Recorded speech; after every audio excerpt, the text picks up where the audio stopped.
Jagan team అనుకుంటున్న CS DGP పైన వేటు పడే అవకాశం ఉందా? సో ఢిల్లీలో ఇంకా ఫైల్ కదలనుందా?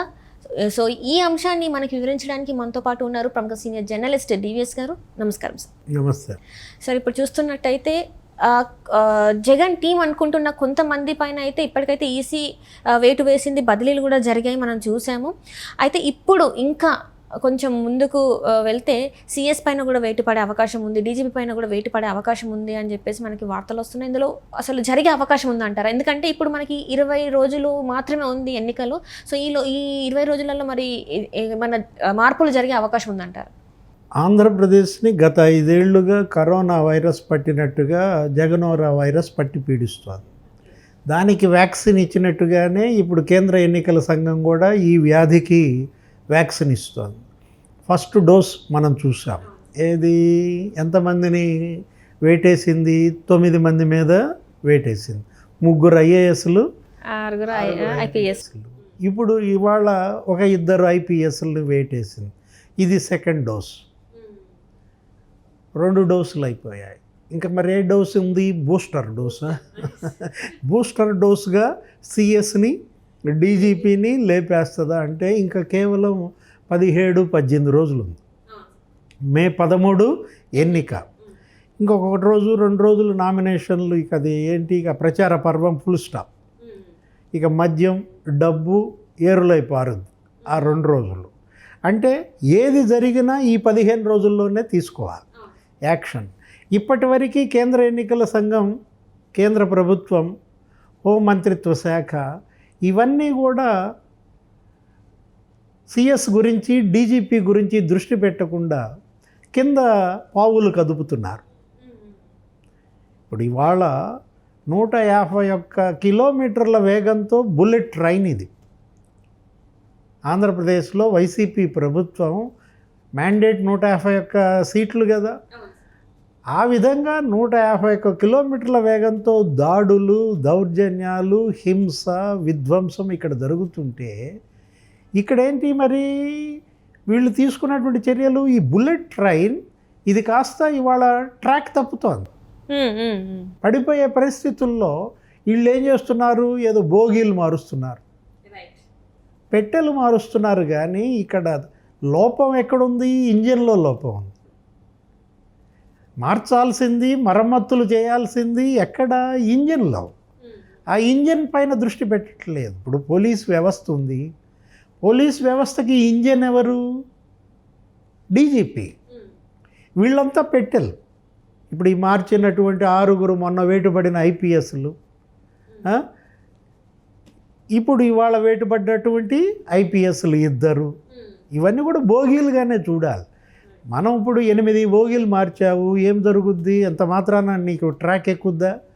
నీకు వెళ్ళుద్దా? అసలు ఇంజన్ కదా లోపం. డీజీపీని మార్చకుండా మీరు ఎన్ని పెట్టెలు మార్చినా ప్రయోజనం లేదు. డీజీపీ కసిరెడ్డి రాజేంద్రనాథ్ రెడ్డి, ఆయనకి ఈ పదవిలో కూర్చునే అర్హత ఉందా? 11 మంది సీనియర్లను కాదని ఆయన ఆ పోస్టులో కూర్చోబెట్టాడు. విఎస్ కౌముది, అనురాధ, సురేంద్రబాబు వీళ్ళందరూ ఉన్నారు అప్పట్లో.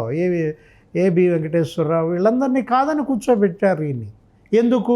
డమ్మీ అని, తమ చెప్పు చేతల్లో ఉంటాడని. 3 ఏళ్లుగా కసిరెడ్డి రాజేంద్రనాథ్ రెడ్డి ఒక వైసీపీ కార్యకర్తలాగా మనం చూసాం. ఈ మొత్తం ఈ హింసాకాండ అంతా కూడా విపక్షాలపై కేసులు.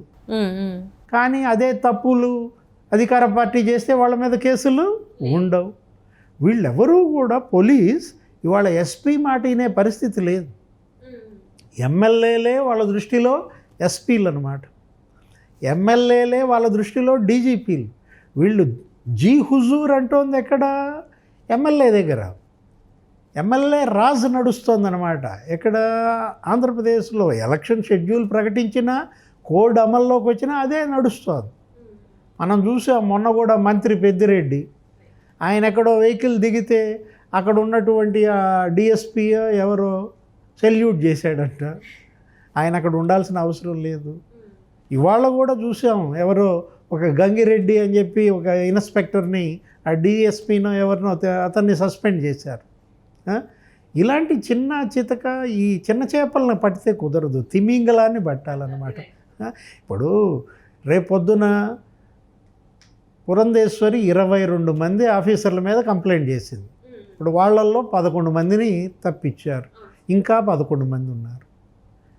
ఇవంతా కూడా ఎప్పటికి దారిలోకి వచ్చాను, ఎప్పుడు ఎలక్షన్ సజావుగా జరిగాను, ప్రజల్లో ఎప్పుడు భద్రత భరోసా వస్తాయి. ఇప్పుడు సిఎస్ ఉన్నారు జవహర్ రెడ్డి, ఆయన కన్నా 6 సీనియర్లు ఉన్నారు. వాళ్ళందరినీ కాదని జవహర్ రెడ్డిని ఆ సీట్లో కూర్చోబెట్టాడు. ఎందుకు? తన రబ్బర్ స్టాంపుగా ఉపయోగపడతాడు. అంటే సీఎం సామాజిక వర్గం కాబట్టి అందరూ వీళ్ళంతా కూడా సీఎం సొంత జిల్లా, సీఎం సొంత సామాజిక వర్గం. ఇంతకన్నా వేరే కారణం కావాలా కేంద్ర ఎన్నికల సంఘానికి తీసేయటానికి? ఎందుకు మరి ఇంత జాప్యం జరుగుతుంది సార్? ఎప్పటి నుంచో పురంధేశ్వరి గారు కంప్లైంట్ చేస్తున్నారు. ఇంకా జనసేన టీడీపీ వాళ్ళు కూడా జవహర్ రెడ్డి గారి మీద, అంటే ఏదైతే పెన్షన్స్ మనం చూసామో ఆ ఎపిసోడ్ మీద కూడా కంప్లైంట్ చేస్తే ఎందుకు ఇంతవరకు చర్యలు అనేవి గట్టిగా ఫాస్ట్గా అవ్వట్లేదు అంటారు? ఏప్రిల్ 1 పెన్షన్లు 40 మంది చనిపోయారు. ఇప్పుడు May 1 కూడా తెలుస్తుందిగా. రేపు ఇంకా May 1 వారం రోజుల్లో, రేపు May 1 కూడా ఇంకెంతమందిని చంపుతారు. మొన్న అదే మంచాలు అదే ఎపిసోడ్ మళ్ళీ రిపీట్ చేశారనుకో, రేపు పొద్దున కూడా అసలు ఇప్పుడు డబ్బులు ఉన్నాయా లేవా, ఖజానా పెన్షన్లకి డబ్బులు ఇవ్వగలరా లేదా, మరి మంచాలు రాకుండా ఆపగలరా లేదా, వీళ్ళను కూడా మళ్ళీ మోసుకెళ్ళి మళ్ళీ ఎండలు ఇవాళ 46 డిగ్రీల సెంటీగ్రేడ్ మండిపోతుంది ఎండలు ఆంధ్రప్రదేశ్లో. ఇలాంటి పరిస్థితుల్లో రేపు ఎంతమంది వృద్ధుల ప్రాణాలు బలి తీసుకుంటారు? ఒక్క పింఛన్ల పంపిణీలో బలైనటువంటి 40 ప్రాణాలు, అదొక్కటి చాలదా సిఎస్ జవహర్ రెడ్డిని తప్పించడానికి? నిన్న మనం చూసాం డీజీపీ ఆర్డర్స్ ఇచ్చాడంట. ఏమని? ఎస్పీలు ఐజీలు వీళ్ళందరూ కూడా సీఎం బస్సు యాత్రను ఫాలో అవ్వాలి, సీఎం గారు బస్సు డోరు తీయంగానే అక్కడ పక్కన ఉండాలంట. ఆ ఒక్క ఆదేశం చాలదా తప్పించటానికి? నిన్న మనలా ఇంకొక ఆదేశాలు ఇచ్చారు. ఏమని? సీఎం బస్సు యాత్ర నడిచినంత మేర ఎక్కడెక్కడ ఆయన బస్సు యాత్ర సాగుద్దో అక్కడ మొత్తం అన్ని ఇళ్ళు తనిఖీ చేస్తారంట. ఇళ్లల్లో వంటింట్లో నువ్వు కత్తిపీట చెకింగ్ ఎక్కడ జరగలేదు ఇంతవరకు, మనం ఎక్కడ వినలేదు. అంటే యాత్ర చేస్తున్న బస్సు యాత్ర చేస్తున్నారంటే ఇళ్ళ మధ్యలో ఉన్న వాళ్ళని తనిఖీలు చేస్తా అంటే ఇక్కడ కూడా చేస్తారు చాలామంది తెలంగాణలో. మరి ఎవరు కూడా అట్లా తనిఖీలు చేయలేదు కదా సార్? ఎంతమంది సీఎంలను చూసాము, ఎన్ని యాత్రలు చూసాము. ఎవరికీ లేనటువంటిది ఒక జగన్మోహన్ రెడ్డి పైనుంచి దిగొచ్చాడా? ఎందుకు ఇలా? ఇప్పుడు ఎస్పీలు ఐజీలు కాపలాగా ఇటువంటి ఆయనకి ఎస్పీ బాధ్యత ఏంటి? జిల్లా మొత్తం శాంతి భద్రతలు ఆయన చూసుకోవాలి, ఆయన కార్యాలయంలో ఆయన ఉండాలా, ఆయన డివిజన్స్ అన్నీ ఆయన తిరగాల.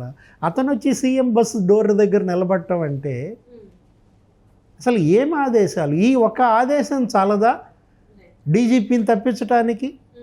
ఒక పెన్షన్లకి బలైనటువంటి 40 ప్రాణాలు జలవా సిఎస్ని తప్పించడానికి? కేంద్ర ఎన్నికల సంఘం వీళ్ళిద్దరి పట్ల ఎందుకింత బయాస్డ్గా వ్యవహరిస్తోంది, ఎందుకింత వివక్షత చూపుతోంది అనేదే ఇవాళ జనంలో ప్రశ్న. దానికి సమాధానం కూడా మనం ఇందాక అనుకున్నాం. ఫస్ట్ డోసు 9 మంది మీద వేటు, సెకండ్ డోసు అసలు మెయిన్ వికెట్లే లేచిపోయాయి. పిఎస్ఆర్ ఆంజనేయులు ఆయన అసలు మామూలు ఇంటెలిజెన్స్ చీఫ్. 5 ఏళ్లుగా మనం చూసాం. కోడెల శివప్రసాద్ ఆత్మహత్యకి ఆయనే కారణం అంటారు. జేసీ బ్రదర్సు వాళ్ళపై అన్ని కేసులకి ఆయనే కారణం అంటారు. తెలుగుదేశం కార్యకర్తలపైన నాయకులపైన 70,000 మంది పైన కేసులు. అలాంటి పెద్ద వికెటే పడిపోయింది. గులకరాయి ఎపిసోడు ఏం జరిగింది? గులకరాయి తగిలింది జగన్మోహన్ రెడ్డికి, ఎగురొచ్చి పడింది వెల్లంపల్లి మీద. అసలు ఆ రాయి దొరకలేదు, కానీ ఇప్పుడు మళ్ళా 2 వికెట్లు లేచిపోయాయి. ఏది? ఇప్పుడు ఆ గులకరాయి లేచి వచ్చి ఎవరి మీద పడింది? కాంతి రాణా టాటా పైన. కాంతి రాణా టాటా మీద నుంచి ఎగురొచ్చి పిఎస్ఆర్ ఆంజనేయులను బలికొంది. ఒక గులకరాయే ఇవాళ 4 జీవితాలతో ఆడుకుంటున్న పరిస్థితుల్లో రేపు బూస్టర్ డోస్ ఏంటి?